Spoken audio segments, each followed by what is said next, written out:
জবরদস্তি আপনারা বাহাসে না পেরে, ঐকমত্য কমিশনে জবরদস্তি করতে না পেরে আমাদের উপরে একটা আদেশ জারি করে দিলেন। তথাকথিত সেই আদেশে বললেন, এই আদেশে বলা হচ্ছে 100 সিটের উচ্চকক্ষ হবে, এই আদেশে বলা হচ্ছে সেই উচ্চকক্ষের সংবিধানের সংশোধনে নিয়ে যেতে হবে এবং সেটা ভোটের অনুপাতে হবে। সেই সমস্ত তো আমাদের হয়নি। জবরদস্তিমূলক মার্শালের মতো কোনো আইন জারি করে দেবেন, তাও আইন না, বললাম তো মেসকুলেন ফ্যামিলির কিছুই না, মাঝামাঝি সেই আদেশের উপর জনগণের উপরে আপনি ভোট দিতে বলবেন। সেই অধ্যাদেশটা আমার করতে লাগছে 3.5 ঘন্টা, সেই জনগণ সেটা ঘুরে গণভোট দিয়েছে কি আপনাদের বিশ্বাস হয়? কিন্তু তারা বলছে জনগণ রায় দিয়েছে, এখন এটা বাস্তবায়ন করতে হবে।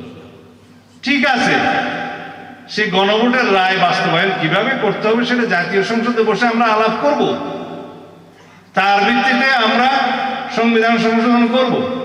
এরপরে যদি সবাই সম্মত হয়, গৃহীত হয়, তখন সংবিধান সংস্কার পরিষদের সদস্য হিসেবে আপনারাও শপথ নিছেন, যদি অনুমোদিত হয় তখন আমরাও নেব।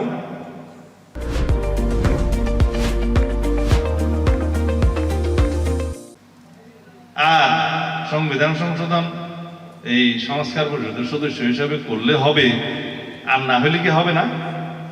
সংবিধান সংশোধন হবে, জাতীয় সংসদের এখতিয়ার, আইন প্রণয়ন হবে জাতীয় সংসদের এখতিয়ার, এবং সেই হিসাবে যদি সংবিধানে সবকিছু যদি ধারণ করা হয় তখন সেটা আমাদের ম্যান্ডেটরি হবে, আমাদের জন্য মান্য করা ফরজ হবে, এবং জনরায় অনুসারে যা কিছুই বাস্তবায়ন সেটা তখন দেখা যাবে। এখন কিছুই নাই বলছে গণ অভ্যুত্থান, এটা অভিপ্রায়, অভিপ্রায়ের অনুমোদে এই সরকার হয়েছে, অভিপ্রায়ের অনুমোদে এই নির্বাচন হয়েছে, সুতরাং অভিপ্রায়কে ভিত্তি ধরে নাকি সবকিছু যেতে হবে। তো অভিপ্রায় যদি সবকিছু হয়, আর্টিকেল 106 অনুসারে সুপ্রিম কোর্টে আসতে হলো কেন? অভিপ্রায় যদি সবকিছু হয়, আর্টিকেল 106 অনুসারে প্রধান উপদেষ্টা সহ অন্যান্য উপদেষ্টারা শপথ নিলেন কেন? যদি সবকিছু হয় তাহলে পরে আইন প্রণয়ন করে আপনারা ভোট দিতে হলো কেন?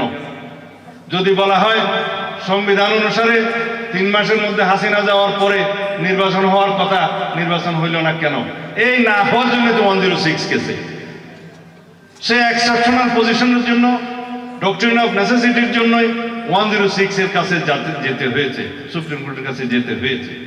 এখন কেউ কেউ বলে যে 106 অনুসারে সরকার তো গঠিত হয়েছে, কিন্তু সংবিধানের অনেক কিছু, অনেক বিধান নাকি অ্যাব্রোগেটেড হয়েছে।